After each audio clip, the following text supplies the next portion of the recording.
semuanya, perkenalkan nama saya Maya Isnaini dengan NIM A1E11931. Saya dari kelas R001 semester 4, program studi Bimbingan dan Konseling, Fakultas Keguruan dan Ilmu Pendidikan Universitas Jambi. Nah, kali ini saya akan membuat video tentang mereview materi dari mata kuliah Manajemen Konseling di sekolah. Nah, video ini merupakan tugas ujian akhir semester dari mata kuliah ini. Dan dosen pengampu dari mata kuliah Manajemen Konseling di sekolah ini adalah Bapak Afan Yusra SPD MPD. Nah, untuk lebih jelasnya langsung saja kita tonton video reviewnya berikut ini. Selamat menonton. Nah, di sini saya mereview materinya menggunakan PowerPoint. Nah, untuk slide pertama di PowerPoint-nya ini yaitu tentang covernya. Covernya di sini ya bisa kita lihat juga yaitu judul besarnya Review Materi Manajemen Konseling di Sekolah. Lalu ada gambar logo Universitas Jambi dan bawahnya ada dosen pengampu yaitu Bapak Afan Yusra MPD dan disusun oleh nama saya yaitu Maya Isnaini dengan NIM A1E11931. Nah, langsung saja ya kita masuk ke materinya slide berikutnya. Oke, kita masuk ke slide selanjutnya yaitu tentang materinya. Di sini ada yang pertama yaitu apa sih yang dimaksud dengan manajemen? Nah, di sini manajemen menurut para ahli. Yang pertama yaitu ada Lawrence Apley. Nah, mendefinisikan manajemen sebagai kemampuan seseorang atau pemimpin dalam mengarahkan dan menggerakkan orang lain dalam melakukan sesuatu untuk mencapai tujuan. Selanjutnya yaitu juga ada menurut ahli Hillman. Nah, manajemen yaitu sebagai cara atau langkah untuk mencapai tujuan dengan memanfaatkan tangan orang lain. Selain itu, manajemen juga berguna untuk mengawasi sumber daya manusia yang ada agar bisa mencapai tujuan yang sama. Nah, jadi manajemen adalah proses kegiatan dengan atas tanpa melalui orang lain dalam mencapai suatu tujuan tertentu yang akan dilaksanakan secara berurutan berjalan ke arah suatu tujuan. Nah, yaitu yang selanjutnya juga ada yang nomor 2 tentang apa sih itu organisasi dan administrasi. Nah, menurut para ahli juga di sini ada organisasi menurut Louis Allen. Nah, organisasi adalah proses mengidentifikasi dan mengelompokkan pekerjaan yang harus dilakukan, mendefinisikan dan mendelegasikan tanggung jawab dan wewenang dan membangun hubungan untuk tujuan memungkinkan orang untuk bekerja paling efektif bersama dalam mencapai tujuan. Nah, jadi kesimpulannya di sini, organisasi adalah suatu kesatuan sosial yang dikoordinasikan secara sadar dengan batasan yang relatif dapat diidentifikasi yang bekerja atas dasar yang relatif terus-menerus untuk mencapai tujuan bersama. Nah, itu tadi merupakan pengertian dari organisasi. Dan selanjutnya yaitu pengertian administrasi. Administrasi itu menurut Simon 1958 adalah sebagai kegiatan kelompok yang mengadakan kerjasama untuk menyelesaikan tugas bersama-sama. Dan juga ada menurut ahli Arthur Graeger. Nah, administrasi adalah fungsi komunikasi pelaksanaan dari jasa dari setiap organisasi. Nah, jadi kesimpulannya di sini adalah administrasi itu keseluruhan proses kerjasama antara dua orang atau lebih melalui pemanfaatan sumber-sumber tenaga yang dimiliki oleh mereka di samping material lainnya berdasarkan rasionalitas dan aktivitas-aktivitas tertentu untuk mencapai tujuan yang dikehendaki sebelumnya. Kita lanjut ya, yang nomor 3 yaitu tentang persamaan manajemen, administrasi, dan organisasi. Di sini ada pun persamaan dari ketiga tersebut yaitu organisasi, administrasi, dan manajemen berada dalam satu proses atau siklus suatu kumpulan orang-orang atau kelompok-kelompok yang berada dalam organisasi dan ketiganya mempunyai arti dan peran yang berbeda tetapi saling berkaitan. Nah, jika salah satu prosesnya tidak terpenuhi dengan baik, administrasi atau manajemennya, maka organisasi itu tidak berhasil dan tidak bisa disebut sebagai organisasi. Nah, selanjutnya yaitu ada yang nomor 4 tentang apa sih perbedaan manajemen, administrasi, dan organisasi. Nah, perbedaannya di sini yang pertama, manajemen adalah proses perencanaan, pengorganisasian, pengarahan, dan pengawasan dalam suatu organisasi. Selanjutnya, manajemen bertujuan untuk mencapai tujuan organisasi yang telah ditetapkan melalui usaha-usaha para anggota organisasi dan penggunaan sumber-sumber daya organisasi lainnya. Selanjutnya yaitu orang yang melakukan tugas manajemen disebut manajer. Nah, di sini juga ada organisasi. Nah, organisasi adalah sistem sosial, yaitu orang-orang dalam kelompok atau integrasi atau kesatuan dari aktivitas-aktivitas orang-orang yang bekerja sama. Nah, organisasi berpedoman pada tujuan bersama dengan sistem kerjasama. Dan organisasi merupakan suatu kumpulan tertentu yang terdiri dari manusia, material, kapital, gagasan, dan sumber daya alam ke dalam suatu keseluruhan pemecahan persoalan. Dan yang terakhir yaitu ada administrasi. Nah, administrasi ini merupakan usaha atau aktivitas kelompok manusia yang terdiri dari 2 orang atau lebih dalam penyusunan dan pencatatan data dan informasi secara sistematis dengan maksud untuk menyediakan keterangan serta memudahkan memperolehnya kembali secara keseluruhan dan dalam hubungannya satu sama lain. Yang selanjutnya yaitu administrasi memiliki tujuan yang terhimpun dalam organisasi melalui kegiatan memberi bantuan dalam mengelola informasi, mengelola manusia, mengelola harta benda. Dan administrasi berfungsi untuk menentukan tujuan organisasi dan merumuskan kebijakan umum. Orang yang bekerja dalam administrasi disebut sebagai administrator. Nah, itu merupakan penjelasan dari slide pertama. Kita lanjut ke slide selanjutnya. Oke, selanjutnya yaitu ada analisis kebutuhan. Nah, di sini ada langkah-langkah dari analisis kebutuhan. Nah, sebelumnya di sini dapat disimpulkan bahwa analisis kebutuhan dalam bimbingan dan konseling adalah kegiatan yang dilakukan untuk mengidentifikasi permasalahan diri peserta didik, lingkungan peserta didik, dan layanan bimbingan dan konseling dalam rangka pencapaian tugas-tugas perkembangan secara optimal. Nah, kita lanjut ke langkah-langkah dari analisis kebutuhan. Yang pertama yaitu ada pengumpulan informasi. Nah, 3 hal yang dapat diingat dalam proses perencanaan pengumpulan data yaitu yang pertama yaitu apa yang Anda ingin ketahui. Selanjutnya yaitu ada bagaimana yang Anda dapat lakukan dalam proses pengumpulan data tersebut. Dan yang ketiga yaitu siapa yang dapat dijadikan sumber informasi dalam proses pengumpulan data tersebut. Nah, kita lanjut yang kedua yaitu identifikasi kesenjangan.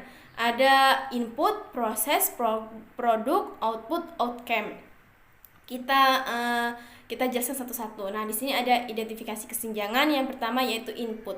Adalah kondisi yang tersedia pada saat ini, misalnya tentang keuangan, waktu, bangunan, guru, pelajar, problem, tujuan, materi, kurikulum.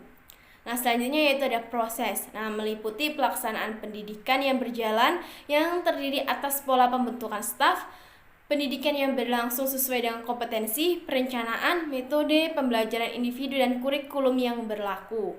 Selanjutnya yaitu ada produk. Nah, meliputi penyelesaian pendidikan, keterampilan, pengetahuan, dan sikap yang dimiliki, serta kelulusan tes kompetensi. Selanjutnya yaitu ada output. Nah, meliputi ijazah kelulusan, keterampilan prasyarat, dan lisensi. Yang terakhir ada outcome, yaitu hasil akhir yang diperoleh. Selanjutnya yaitu yang ketiga ada analisis performance. Nah, di sini yang pertama yaitu mengidentifikasi guru, yang kedua mengidentifikasi sarana dan kelengkapan penunjang, selanjutnya yaitu mengidentifikasi berbagai kebijakan sekolah, dan yang terakhir mengidentifikasi iklim sosial dan iklim psikologis. Kita lanjut yang keempat yaitu ada identifikasi hambatan dan sumber. Nah, mengidentifikasi hambatan dan sumber yang terkait dengan peserta didik yang menjadi masalah dalam perkembangan pembelajaran. Yang kelima yaitu ada identifikasi karakteristik siswa. Nah, menyangkut keadaan pribadi seindividu seperti sikap, minat, kondisi jasmania, hubungan sosial kejiwaan, kondisi rumah serta keluarga, dan lain-lain. Selanjutnya yang keenam yaitu identifikasi prioritas dan tujuan. Selanjutnya yang terakhir yaitu merumuskan masalah. Nah, di sini merumuskan masalah yang pertama ada mengambil keputusan, kedua, memilih tingkat kebutuhan pengukuran, ketiga, mengidentifikasi orang-orang yang terlibat, keempat, kesepakatan dengan orang-orang yang terlibat, selanjutnya yaitu mengumpulkan data, selanjutnya yaitu membuat daftar kebutuhan yang telah diidentifikasi, Nah, selanjutnya menyusun prioritas kebutuhan, dan yang terakhir merekonsiliasi data yang bertentangan. Nah, itu merupakan langkah-langkah dari analisis kebutuhan.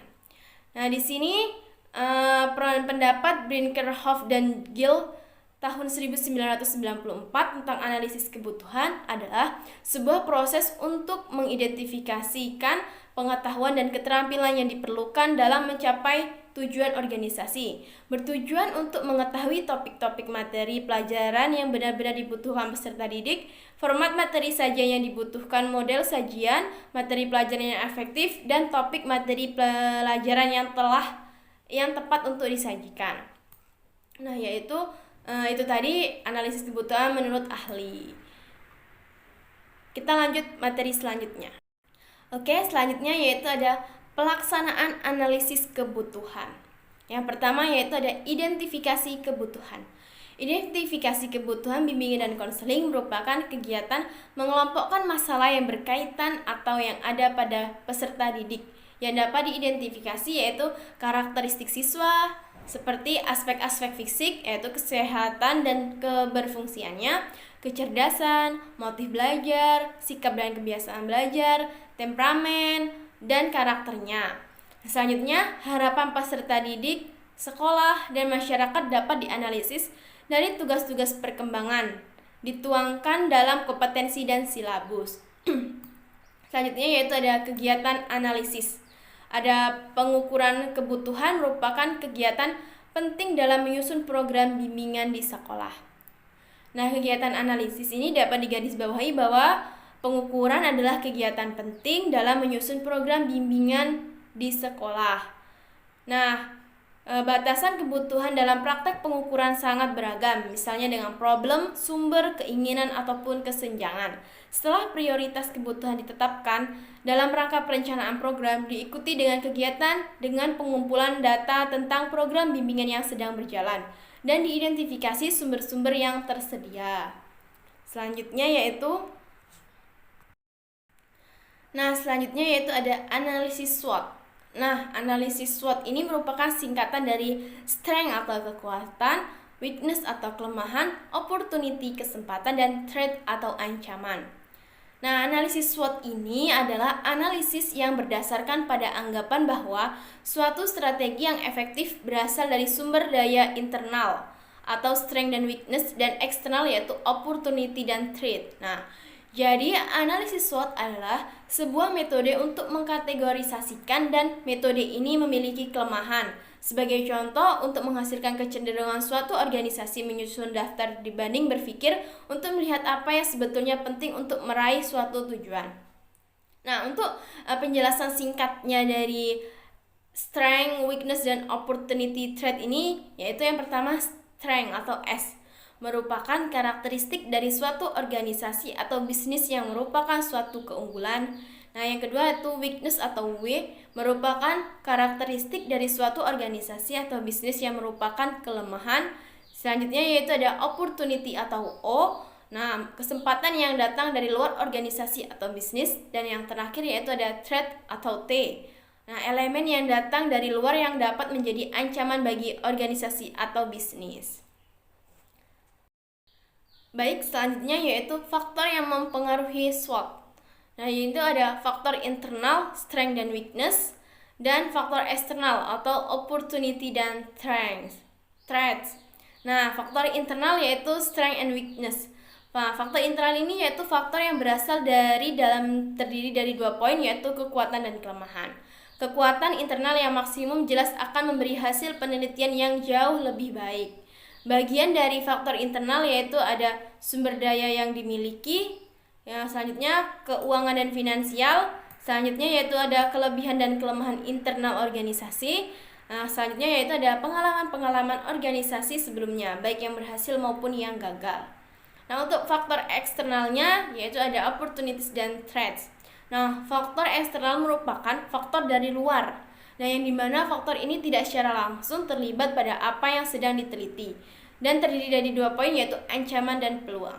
Peluang ancaman ini tentu saja akan memberi data yang harus dimasukkan dalam jurnal penelitian sehingga menghasilkan strategi untuk menghadapinya.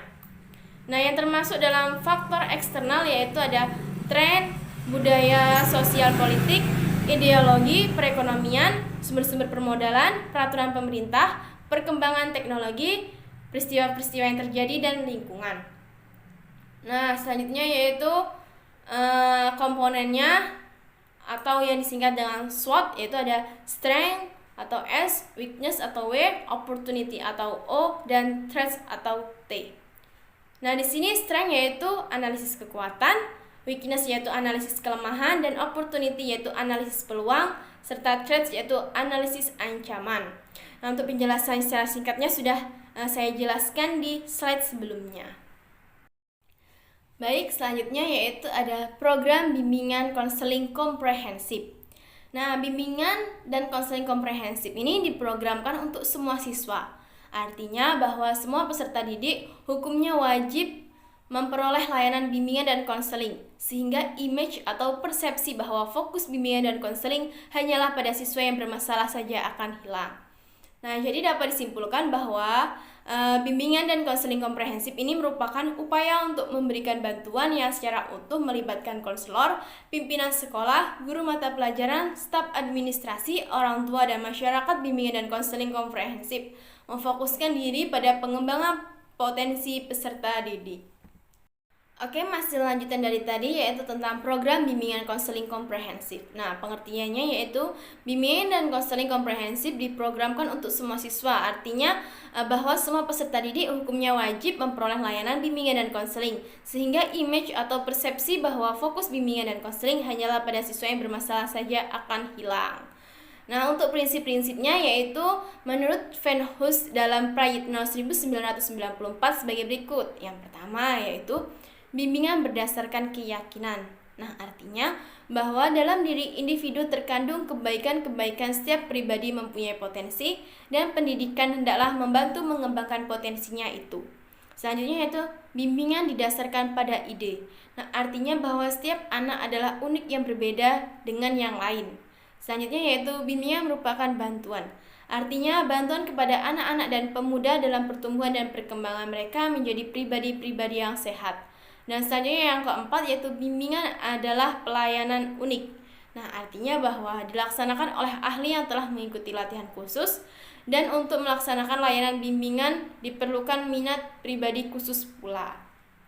Oke, selanjutnya yaitu komponen. Nah, satu yaitu pelayanan dasar atau kurikulum bimbingan. Nah, pengertiannya yaitu adalah proses pemberian bantuan kepada seluruh konseli melalui kegiatan penyiapan pengalaman terstruktur secara klasikal atau kelompok yang sistematis. Kegiatan tatap muka terjadwal di kelas sangat diperlukan. Nah, tujuannya yaitu untuk membantu semua konseli agar memperoleh perkembangan yang normal, memiliki mental yang sehat, dan memperoleh keterampilan dasar hidupnya dapat mencapai tugas-tugas perkembangannya. Nah, untuk fokus perkembangannya yaitu fokus perilaku yang dikembangkan menyangkut aspek-aspek pribadi, sosial, belajar, dan karir. Oke, yang kedua yaitu ada perencanaan individual. Nah, artinya pengertiannya yaitu adalah bantuan kepada konseli agar mampu merumuskan dan melakukan aktivitas yang berkaitan dengan perencanaan masa depan berdasarkan pemahaman akan kelebihan dan kekurangan dirinya. Nah, untuk tujuannya yaitu bertujuan untuk membantu konseli agar memiliki pemahaman tentang diri dan lingkungannya, mampu merumuskan tujuan, perencanaan atau pengelolaan terhadap perkembangan dirinya, dapat melakukan kegiatan berdasarkan pemahaman, tujuan, dan rencana yang telah dirumuskan. Selanjutnya yaitu fokus perkembangan berkaitan erat dengan pengembangan aspek akademik, karir, dan sosial pribadi. Yang ketiga yaitu pelayanan responsif. Nah, responsif adalah pemberian bantuan kepada konseli yang menghadapi kebutuhan dan masalah yang memerlukan pertolongan dengan segera. Tujuannya yaitu untuk membantu konseli agar dapat memenuhi kebutuhannya dan memecahkan masalah yang dialaminya, atau membantu konseli yang mengalami hambatan, kegagalan dalam mencapai tugas-tugas perkembangannya.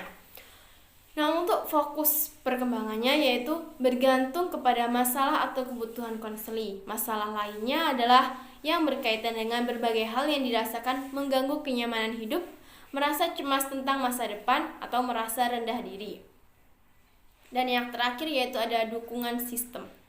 Nah, komponen pelayanan dan kegiatan manajemen, tata kerja, infrastruktur atau misalnya teknologi informasi dan komunikasi, dan pengembangan kemampuan profesional konselor secara berkelanjutan, yang secara tidak langsung memberikan bantuan kepada konseli atau memfasilitasi kelancaran perkembangan konseli. Nah, itu merupakan dukungan sistem.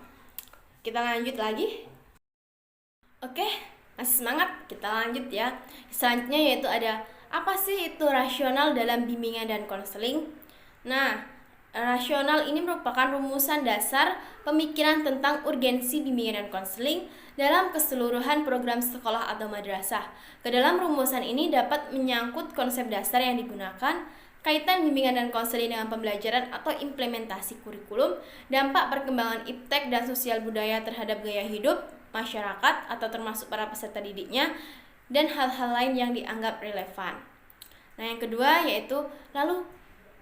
yaitu ada lalu apa itu dasar hukum dalam bimbingan dan konseling?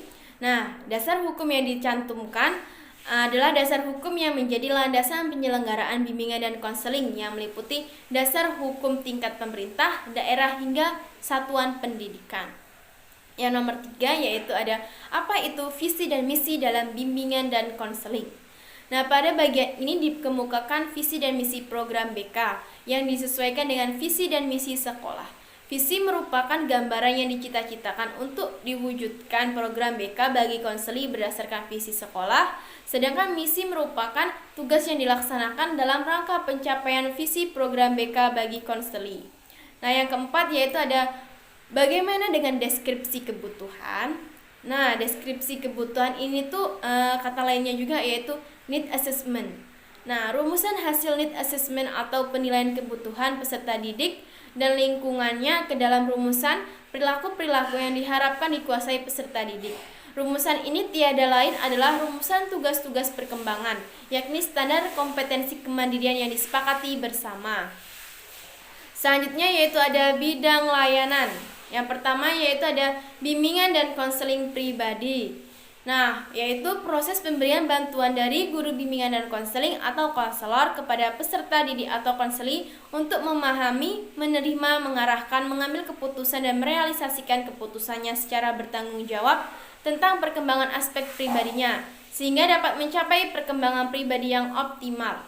Selanjutnya yaitu bimbingan dan konseling sosial, yaitu proses pemberian bantuan dari guru bimbingan dan konseling atau konselor kepada peserta didik atau konseli untuk memahami lingkungannya dan dapat melakukan interaksi sosial secara positif, terampil berinteraksi sosial, mampu mengatasi masalah-masalah sosial yang dialaminya, mampu menyesuaikan diri sehingga mencapai kebahagiaan dan kebermaknaan dalam kehidupannya.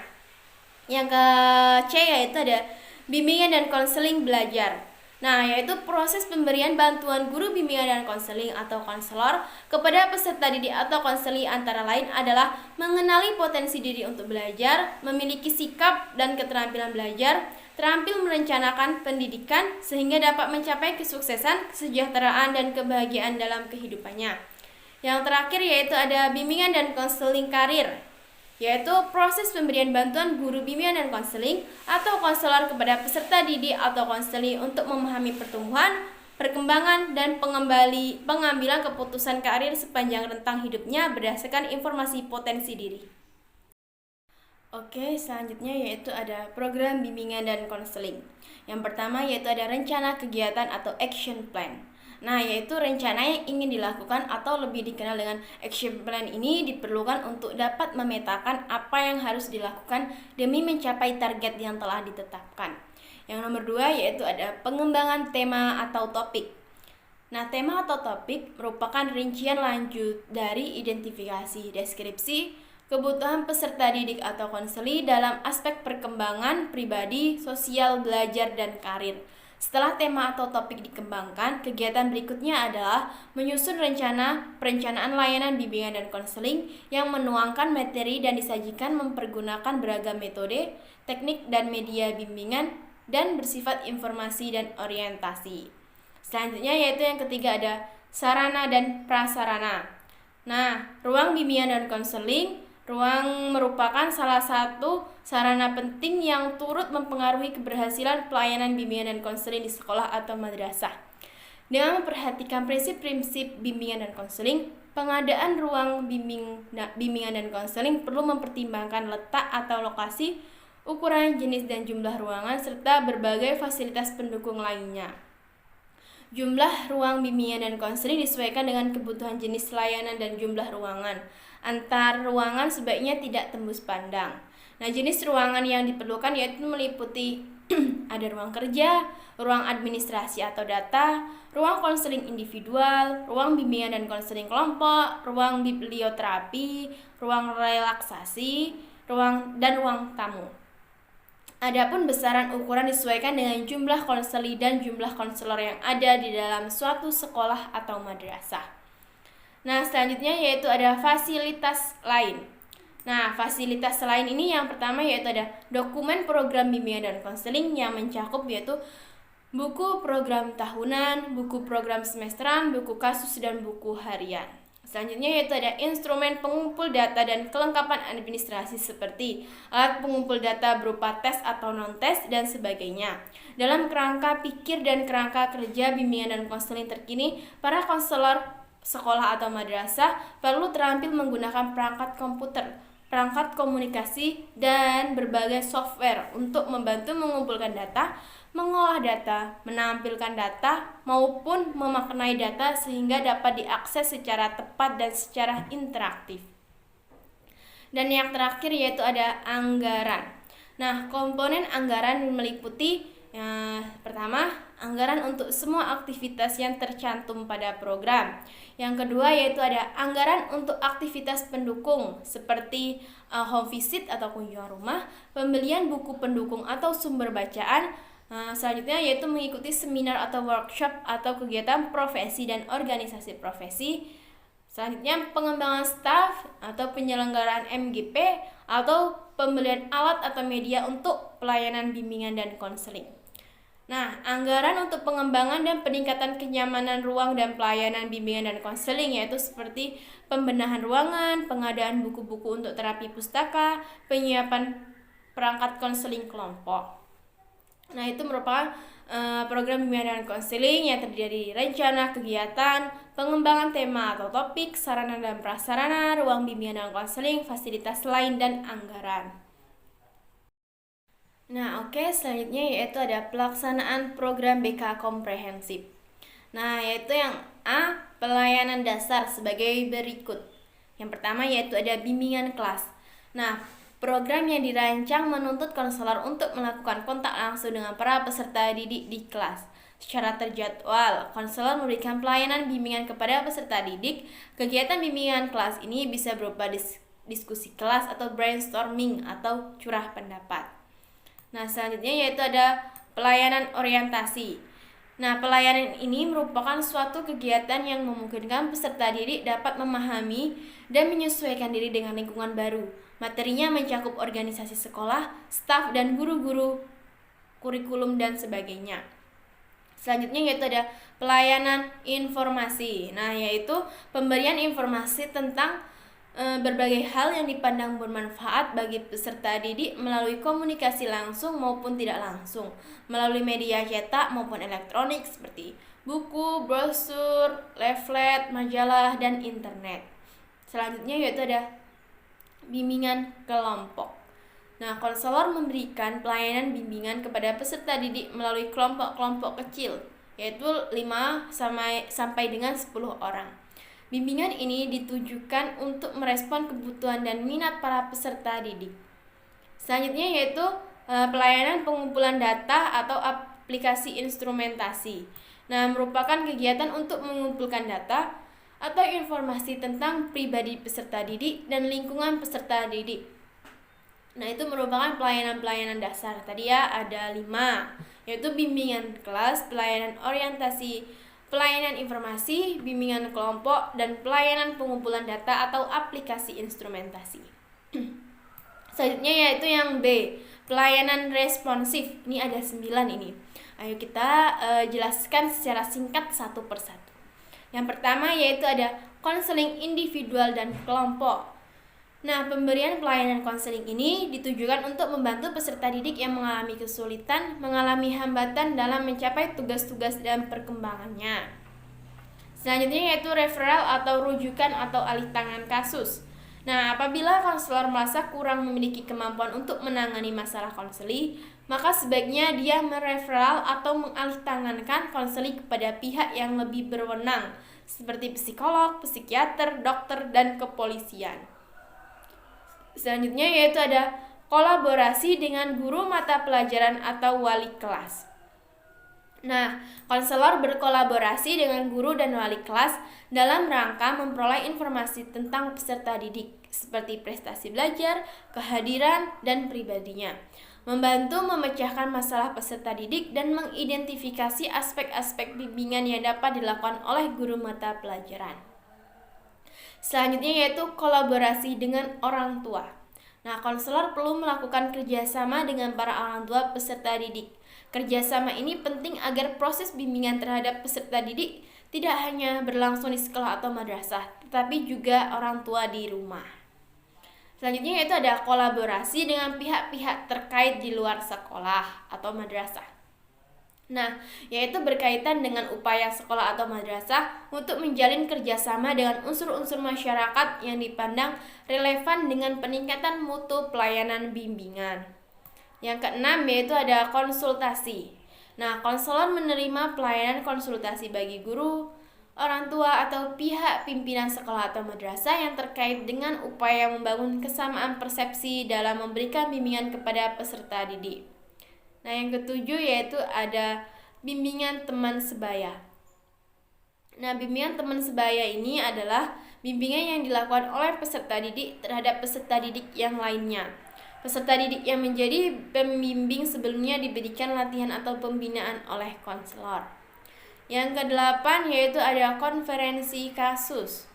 Nah, di sini yaitu kegiatan untuk membahas permasalahan peserta didik dalam suatu pertemuan yang dihadiri oleh pihak-pihak yang dapat memberikan keterangan, kemudahan dan komitmen bagi terentaskannya permasalahan peserta didik itu.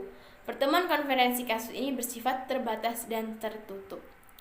Oke, yang kesembilan yaitu ada kunjungan rumah. Nah, kunjungan rumah yaitu kegiatan untuk memperoleh data atau keterangan tentang peserta didik tertentu yang sedang ditangani dalam upaya mengentaskan masalahnya melalui kunjungan ke rumahnya. Oke, kita lanjut yaitu C, perencanaan individual. Nah, konselor membantu peserta didik menganalisis kekuatan dan kelemahan dirinya berdasarkan data atau informasi yang diperoleh, yaitu yang menyangkut pencapaian tugas-tugas perkembangan atau aspek-aspek pribadi, sosial, belajar, dan karir. Melalui kegiatan penilaian diri ini, peserta didik akan memiliki pemahaman, penerimaan, dan pengarahan dirinya secara positif dan konstruktif.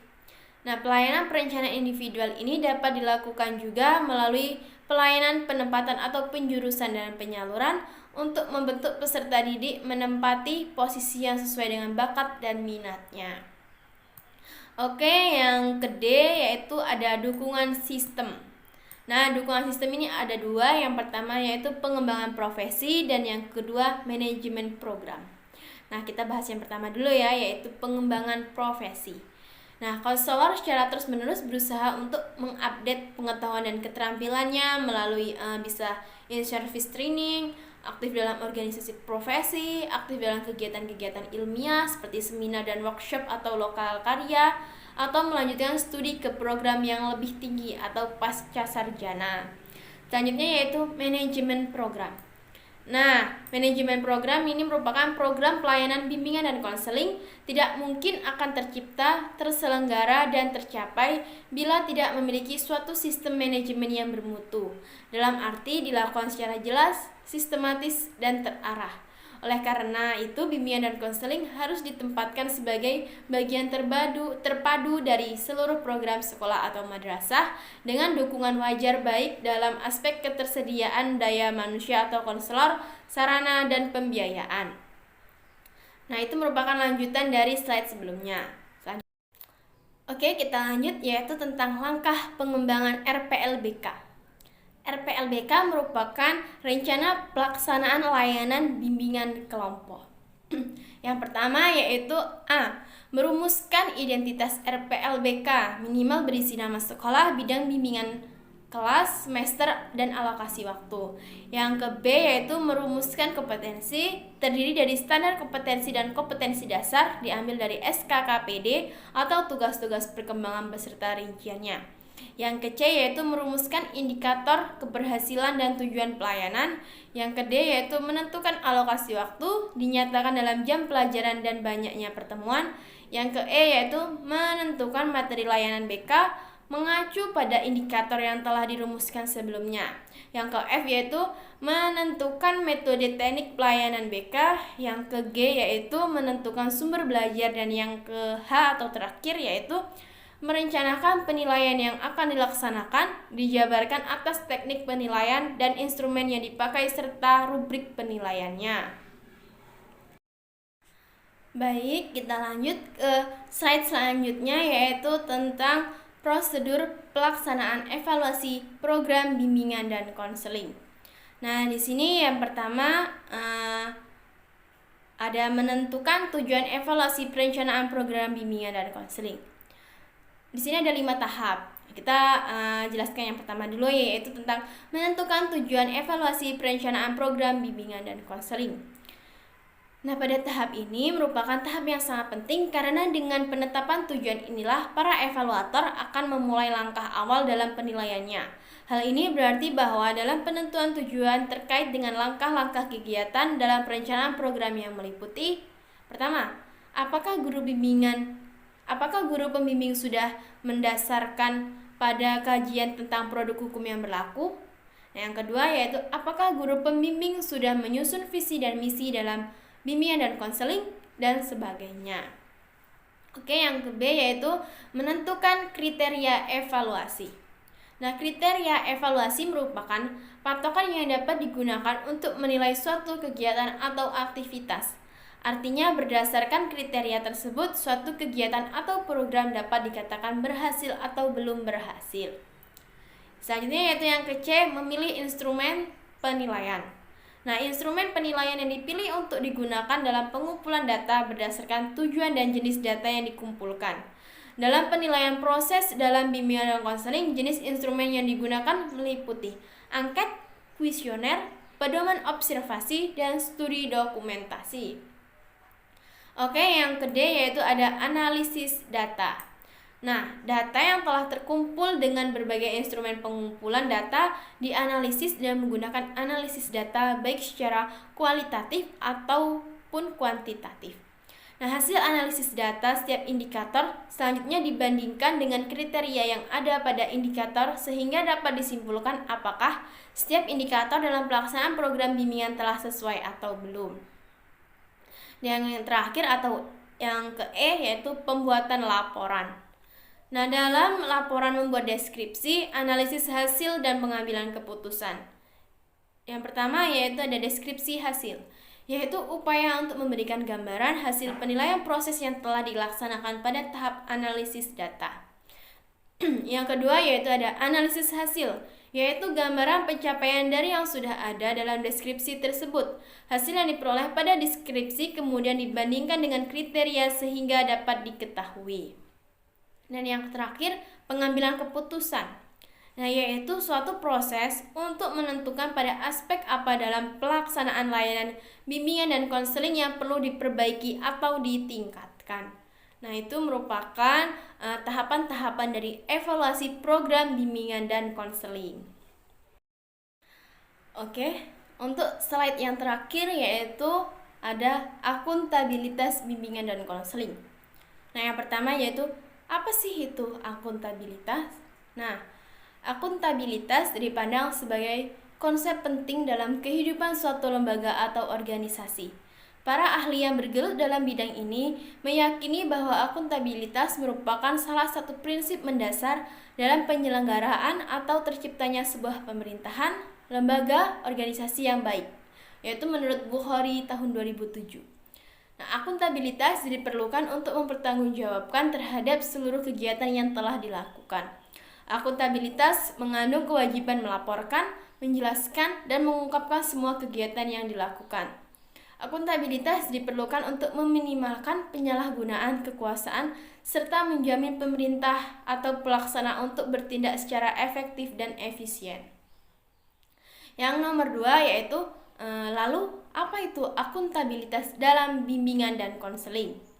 Nah, berdasarkan kajian para ahli, yang dimaksud dengan akuntabilitas dalam bimbingan dan konseling adalah perwujudan kewajiban konselor sekolah untuk mempertanggungjawabkan segala tindakan berkaitan dengan kegiatan pelayanan bimbingan dan konseling. Akuntabilitas dalam bimbingan dan konseling merupakan komponen kunci untuk memperlihatkan keefektifan program konseling.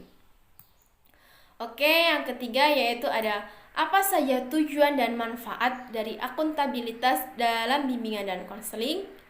Nah, yang pertama yaitu untuk tujuannya.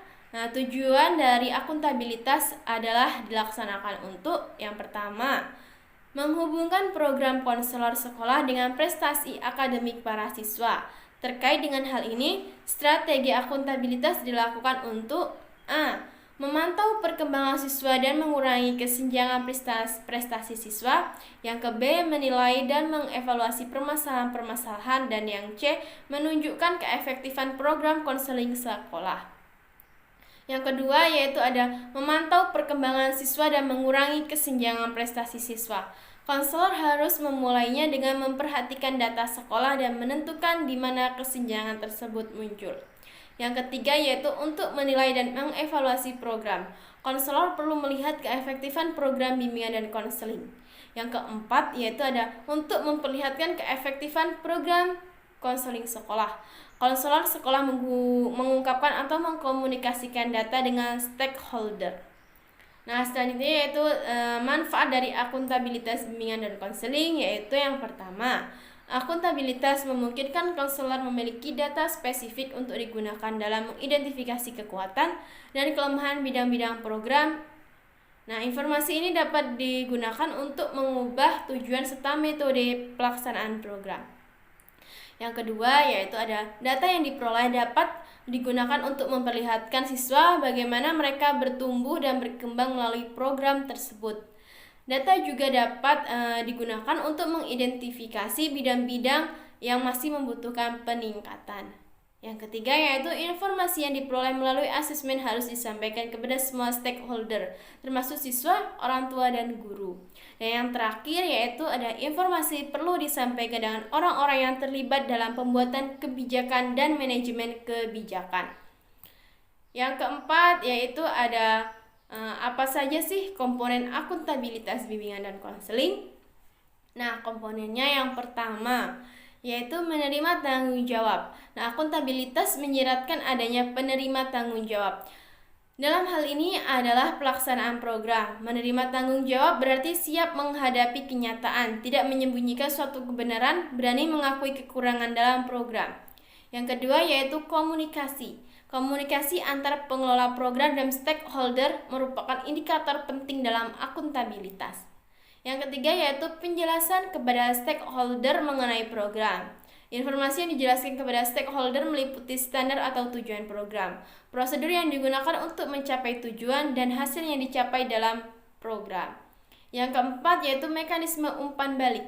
Penetapan mekanisme umpan balik memungkinkan masyarakat sebagai penerima layanan menjelaskan kepada lembaga-lembaga apakah program tersebut memenuhi kebutuhan dan harapan. Dan yang kelima yaitu perbaikan program. Emergency Capacity Building Project atau dalam Furqan dan Badru Zaman tahun 2014 menjelaskan bahwa menanggapi atau melakukan perubahan didasarkan pada umpan balik yang diterima. Sejalan dengan ini, Steinberger dan Smith dalam Furqan dan Badru Zaman 2014 memaparkan bahwa adanya perbaikan yang kontinu merupakan kunci akuntabilitas. Nah, sudah selesai saya mereview materi-materi dari manajemen konseling di sekolah. Terima kasih. Nah, jadi itu tadi video review tentang mata kuliah manajemen konseling di sekolah. Nah, di sini saya mohon maaf jika terdapat kesalahan dalam penyampaian saya, dan saya ucapkan terima kasih banyak. Semoga bermanfaat akan saya akhiri. Wassalamualaikum warahmatullahi wabarakatuh.